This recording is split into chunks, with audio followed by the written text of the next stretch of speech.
Are you trying to ascend to the top of the leaderboards? Are you trying to reach demigod? Are you ready to be the best Dark and Darker player in history? You've come to the right place. Alright guys, so as the title says, we're going to be going over the most illegal and broken builds in Dark and Darker at the moment. So as you can see, I play this game a lot. I've got 4,500 hours. I hit demigod every season pretty much. I hit Vank and Arena every season. So yeah, now that we've got my credentials out of the way, I just wanted to share a bunch of builds that you may or may not have seen before and kind of explain how they work. I'm going to be going over the stats that you want to go for on each of these builds, as well as some general tips for all of the classes. I'm not going to really touch on Sorc and Druid too much in this video because there's not really any broken builds that they have right now, and I also don't play them a whole lot, so I'm going to be going with what I know, and I'm going to share that with you here. So thanks for watching. So I'm going to start off with a build that a lot of you guys are going to think, this is not a broken build, but you're all wrong, okay? Longsword Fighter is the best build in the game right now. It's not the Halberd. Everybody thinks the Halberd's the best, but no, it's actually Longsword Fighter. So let me explain why. So the Longsword hits almost as hard as the Halberd, but faster, and it has a better attack pattern, as well as a better riposte and stance. You're also extremely tanky, and you have second wind. There's just no downside to Longsword Fighter. I have been winning every fight with it. So yeah, all two-hand weapons are really good right now. And then throw in having the best block/parry mechanic in the game. Freaking slaps, man. It's crazy. And on top of that, you counter the Halberd players. So yeah, it's the best build. So I'm only half joking. I do think it's very good. I don't know if it's the best build in the game, but I've been having such a good time with it that I could not leave it out. So I made a video recently about the actual best fighter build. So here's a link to that one if you want to see it. I actually think that one's going to be the best again once gold crafting comes out. But until then, I'm going to be running this build. So this is the format that I'm going to be using going forward for the rest of these builds. I'm going to show all the gear and all the stats and the perks all on one page here, and then we're just going to kind of roll through them. I also decided to use epic gear for all these builds for two reasons. I am primarily an arena player, and I think a lot of you might be as well. And also because a lot of you are playing HR, and purple gear is still a really great option for HR. So rather than talk about each thing on the page, I'm just going to talk about the goal and the stats that you're looking for. Basically, the idea with this is to build heavy PDR, obviously. And then we're trying to balance between like MDR, having good enough action speed, and Fizz power. So what I went with here was a very balanced build for Longsword, and I'm using Barricade instead of counterattack or anything else. I like Swift and Defense Mastery, and when you pair Defense Mastery with Barricade, even on Longsword, it's really good because you get a lot of extra MDR and PDR. So it's really useful when you're going for a riposte. Even if you don't get the riposte and they still hit you, you're going to take a lot less damage. And then if you have a wizard or anything that's going to cast a Ice Bolt, you have a chance to parry that, but even if you don't, you still have a crazy MDR, so it works really well. Alright, so I promise I'm not wasting your time. These are actually broken and illegal builds, and this might be one of my favorites so far. This was inspired by a 7-minute long fight I had with a bard in Norms the other day. I could not kill this guy, I could not catch him, and we just ran around each other forever. So this is a reinforced instruments double crossbow bard build, and you can see it's hitting about 100 with the loot, 120 with the shriek on, and likewise with the crossbow it's about 100 to 120 damage. So this build is actually probably one of the most crazy builds I've ever seen. Not only does Bard have crazy utility with things like Lament of Langor to slow down your enemies and Piercing Shrill to hold down doorways and everything, but it actually just does crazy damage, and you have 2 crossbows, so obviously if you're playing Bard you have to have charismatic performance. It's like not an option. And then I went with Super Dex for the crossbow swap. Really fast crossbow swap when you're using Super Dex, it's really important. And then obviously reinforced instruments so that your loot can like 2-tap a Barbarian and a PDR fighter. You could probably swap out Warsong if you wanted. There's a lot of options there, but For the build, I went with a little bit of knowledge and a lot of bit of strength and action speed. You can see in the beginning of the clip, I was playing all of those songs so quick. So I think the way I would play this build primarily is to treat it like a ranger. You're going to want to sit back and use those crossbows as much as possible.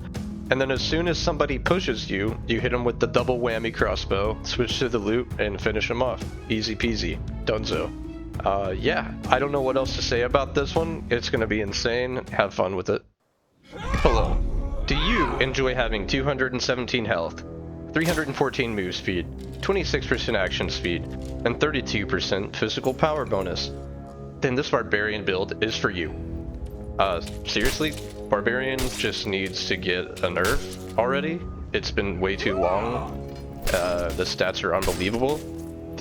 Everything about this class, I hate it. It is absolutely broken, and it should absolutely be illegal. Okay, so let's talk about Barbarian, okay? And I've got a couple choices that are not meta, and I think they're better than the meta. So maybe they're actually the meta, or maybe they will be the meta. But anyway, so what I'm talking about is Treacherous Lungs and Warcry, kinda. I don't see a lot of people use Warcry, and I think it is incredibly good because you're getting like about 40 extra health, 30 I guess. So yeah, Treacherous Lungs, just read it like this, okay? It gives you 50% buff duration bonus. So your Warcry is gonna last for 15 seconds, and your Rage is gonna last for I think that's 9 seconds. I don't know, playing Barbarian lowers my IQ, but that's 9 seconds that you're gonna be moving at 314 move speed with 32% physical power bonus. So here's my rationale behind that. All right, obviously Robust and Iron Will are just like the best. I also like Berserker, and there's Executioner and Axe Mastery. Like, there's a lot of really good perks on Barbarian. Imagine that. But I think Treacherous Lungs is really good because the primary problem that you're gonna have on Barbarian, or like the goal of playing a Barbarian, is to W key people. And what better way to do that than to get an extra 30 health and an extra 30 move speed and just walk into their face. So this is the ultimate Barbarian build. You're also going to have morale boost. By the way, when you have Warcry on and you activate morale boost, you get the health percentage based on the max health of the 217 or whatever. So they have really good synergy, and that's why I built it this way. So gear choices, not really much to talk about other than like you're just trying to min-max everything, and you could use a light Agaton instead of the Northern Full, but like, my god, that thing gives you a lot of PDR and it gives you 9 extra health. So yeah, that's Barbarian. I guess final things to say about this, you could bring a War Maul because it just kind of destroys shield fighters and clerics and really everything. You don't have to use a Horseman's Axe. I was running that in case I wanted to use Axe Specialization, which also works with Bardiche, so it makes sense. But yeah, using a Lantern, I don't think you should use a shield on Barbarian. Even against a Ranger, you just waste time. Just walk at them. Just walk at them like a good Barbarian, and yeah, enjoy. So, speaking of Ranger, here is the build that I'm going to present to you. This is my personal favorite, my old reliable. I've been using this for a long time now, and it has great results. So, as you can see here, we're going to be pretty consistently hitting 100 to 120. Even at range, you're going to still hit pretty hard. And the secret to this build is we're using True Shot and Pin Shot, along with Wind Fletch now. So it basically turns the longbow into a hit scan weapon. You just simply cannot miss your shots. An honorable mention for a build goes to Overdraw, along with, you know, either True Shot or Pin Shot, because it's possible to hit for, I think I was hitting about 216 damage with one shot. So yeah, that one's a little broken, but you know, it is a high risk, high reward type build. If you don't hit that one shot, then you miss out on a lot of damage you could have been doing. So now I get to share some secret sauce with you guys, okay? Are you ready? So I made a couple gear choices that you don't see very many rangers use, such as dashing boots and the light Akaton, because you want to build a little bit of MDR when you're playing ranger. Believe it or not, wizards actually kinda can be a counter to a ranger. If they have good positioning and they have a lot of fireballs, it's very hard to do anything. So a very aggressive wizard can be a problem. I mean, you're primarily going to be fighting in range, so you want to kind of counter other ranged classes, which is why I build a little bit of MDR and a good amount of PDR as well. So I think that's kind of the key. That's how I build most of these, is I'm just kind of looking for the stats that I need to deal with any situation. So in this case, I've got really high headshot bonus here, and I'm using sharpshooter as well.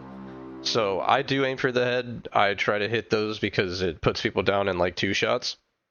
And I'm also building a little bit of armor pin, so that if I want to use a serve bow, I'm able to pierce through armor. But yeah, I'm pretty much using double bow the whole time, and then if I get pushed and I'm into a corner, then I'll switch to my spear. But this build is able to do crazy damage and put down people really fast. You just push them with the longbow out, and then if you need to chase and get that last couple of shots on them, then you switch to the serve bow and just kind of spam with it. Then having pin shot and true shot on the serve bow is actually really good too, because it basically turns it into an elephant bow. So at the surface, this build doesn't really seem like it's crazy or broken or anything, but I promise it is so consistent and it's so good. So I just kind of touched on the fact that wizards can kind of counter rangers in the right situations. This is the ultimate build for wizards to counter rangers. So in addition to doing about 30% magic power bonus and 75% spellcasting speed, I've also got 35% PDR and a little bit of projectile damage reduction as well. So I guess the downside of this build is I'm not super duper fast, but I am pretty damn tanky, and I hit pretty damn hard, and I cast pretty damn fast. So really there's not a lot of downsides to this build, and I've been using it for a while. This is kind of my secret sauce for playing wizard. And this again is just kind of my mentality, is that for every class, you want to kind of be able to counter your counters.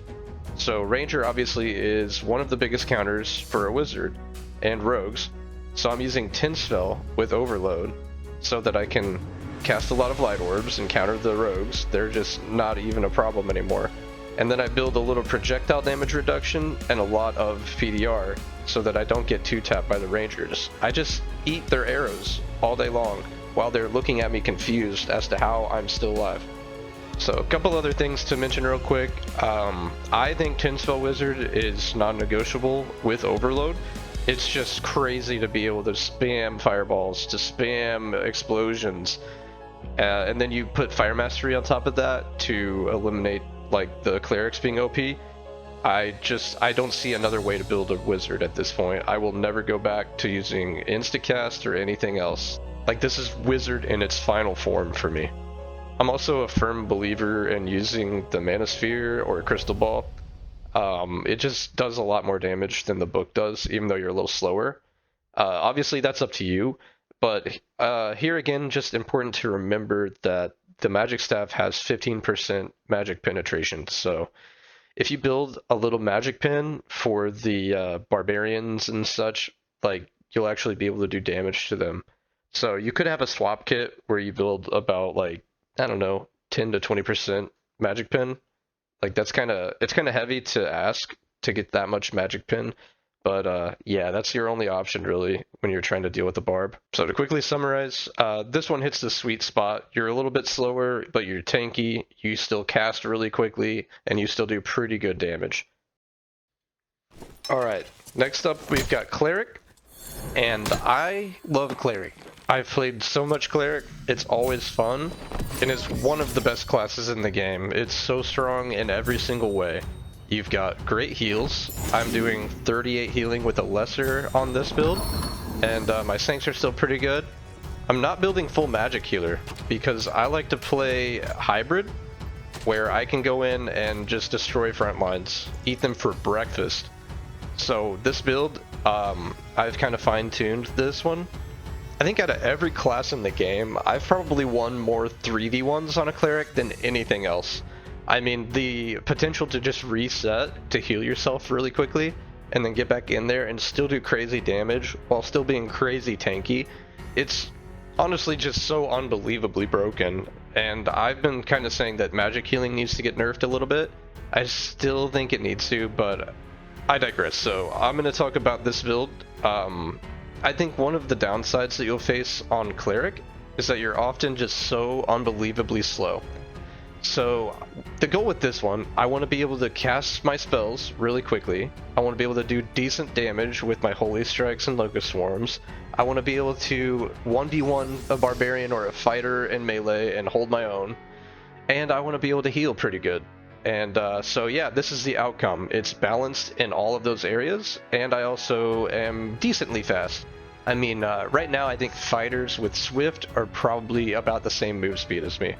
So the way I play this and the way I build it is I run Perseverance with Blunt Weapon Mastery. That helps me take less damage and to do more damage. I've got obviously Advanced Healer, and then I also like Faithfulness. The combo with Smite is still pretty good. And so the way I play Cleric is I like to initiate with a Locust Swarm or Holy Strikes, and then I will pocket heal my front line until they die or I get pushed, and then I become the front line. So you kind of push up, get a Locust Swarm, do some damage, and then you back up and heal your front line while they go in. And so I'm running 3 heals. I think being able to heal quickly is so unbelievably broken. And I often swap out Holy Strike for Earthquake. Earthquake is super crazy if you got a Ranger or a Wizard on your team. So yeah, I don't think there's a bad way to build a Cleric, but I think this is the best way. And I have great results with it. I think last season I was pretty consistently doing like 1500 damage and 1500 healing in every arena game. Alright, so now it's time to talk about Rogue, and watch this. Yeah, that's the new Shadow Step thing, and it's kind of broken.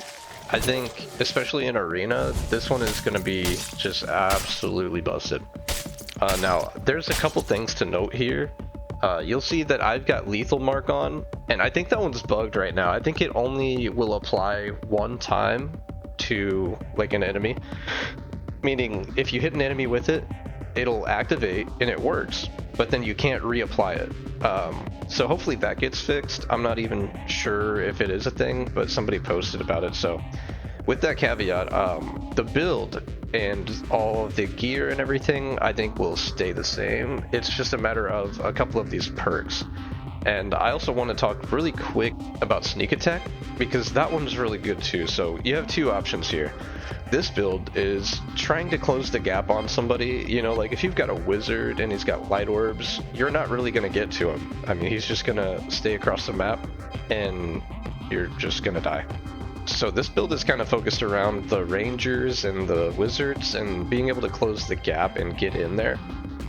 So I am using stealth and creep, and those 2 in combination are deadly. I mean, you just cannot tell when there's a rogue when they're using creep. You just absolutely cannot hear them. And as you saw in that first little part of the video here, being able to be invisible with a throwing knife in your hand and then hit that shadow step is absolutely crazy. So again, like I mentioned, Lethal Mark, you could maybe swap out for Thrust or Poison Weapon or Dagger Mastery. I still like Ambush, it's such a good perk. But yeah, I think once Lethal Mark works, it's going to be devastating to fighters and barbarians. You'll actually be able to kill them in 2 hits instead of 3 like last season. Rogues are whiny players. Anyway, so yeah, Rogue totally isn't broken. It's never been. It's always been weak, and you should just never play it. So I'll move on from that. Let's go to the gear. So when I play Rogue, I like to build it pretty tanky. I've got 300 move speed, I've got almost 30% action speed, and 34% fizz power bonus, so I don't really need to run Thrust or Dagger Mastery or anything like that, but feel free to change up those perks if you want. I just think Stealth and Creep are super good. But yeah, again, the philosophy behind this one, you're going to be able to get up to them pretty close with Creep and Stealth while you're invisible, which is not broken, and then you're going to be able to hit them with that throwing knife and just get right behind them and catch them off guard. So that's the way you're going to want to play this. You could also walk right up to their face with a dagger, hit them and activate Shadow Step, and then get that free hit from behind. So yeah, moving on. Alright guys, I saved the best for last. Well, I saved the most expensive for last, I think. This build I called the bankruptcy build because that's what it did to me. It made me bankrupt. Dark Offering is kind of crazy. The problem with it is that you need spellcasting speed. Like, without it, it's really slow and it takes up half of the arena match or whatever. Like, it takes so long. But when you build it properly, you can get all of your stacks and be fully ready to go in like 6 to 7 seconds. No, don't say it. Don't say it. Don't say it. Don't say it. So yeah, this build, you pretty much absolutely have to have a healer, like a cleric, with you to heal you up right at the start of the match. But then after that, you are self-sufficient and you do so much damage that it's ridiculous. So this build was super hard to fine-tune. It took like a lot of iterations to get it like exactly where I needed it to be. You're going to be primarily building for, let's say, knowledge, vigor, dex, and agi. You want to be pretty fast, you want to be able to swing fast enough, and you want to be able to cast your spells really quickly, because you're going to be playing this as if you are a caster warlock. And then whenever somebody gets in your face, or you've already hit them with a couple of curses, then you can go right in and get the finishing blow on them. So one of the things that's kind of difficult about this build and playing it, A, you need a healer just to top you off at the beginning of the match, because otherwise it takes too long. And then B, just spacing, because if a frontline sees you, if you don't hit them with your curses right away, then they can get on you, and like you'll do really good damage to them, and you're still pretty tanky. But why risk it? I mean, the whole point is to space them, hit them with curses, and ideally really never have to go into melee, if I'm being honest. Another thing is, like, when you're standing up in the front line getting curses on people, you pretty much out-heal everything. I mean, the only thing that stops you or even slows you down is a Fire Mastery Wizard, because if you're sitting there tanking shots from like even a ranger or whatever, you just pretty much heal right through it with this much PDR and projectile damage reduction. You just like don't die. So that's kind of the reason this build is so good. Not only do you get like free stats from Dark Offering, and you also have like so much self-sustain that when you have curses active and you have a pocket cleric, like, oh my god, it's just so impossible to kill. So yeah, again, this build was really expensive, especially just getting all of these agi rolls. Like those demon grip gloves, I only had to make like one set and I got so lucky. Oh my god. But yeah. So talking about the stats a little bit more, we've got 288 move speed. That's pretty good for a tanky boy. We've got 12% action speed, which is pretty decent. Let's see, what's the important one? Oh yeah, spellcasting speed. You at least want to have 40%. Otherwise it just takes forever. And also I'm using a crystal ball again, which I will use Mana Sphere when I'm able to. And then, importantly, the magic healing, I find that around 13 is pretty much the bare minimum. But as long as you're hitting your curses, you should be fine. You're out healing everything, and it really works. You could also use a halberd because they are obviously super goated, and when you've got 50% phys damage bonus, it does like all of their health in one hit. I mean, it's just nuts. And then, yeah, 144 health, anywhere above 140 is really great.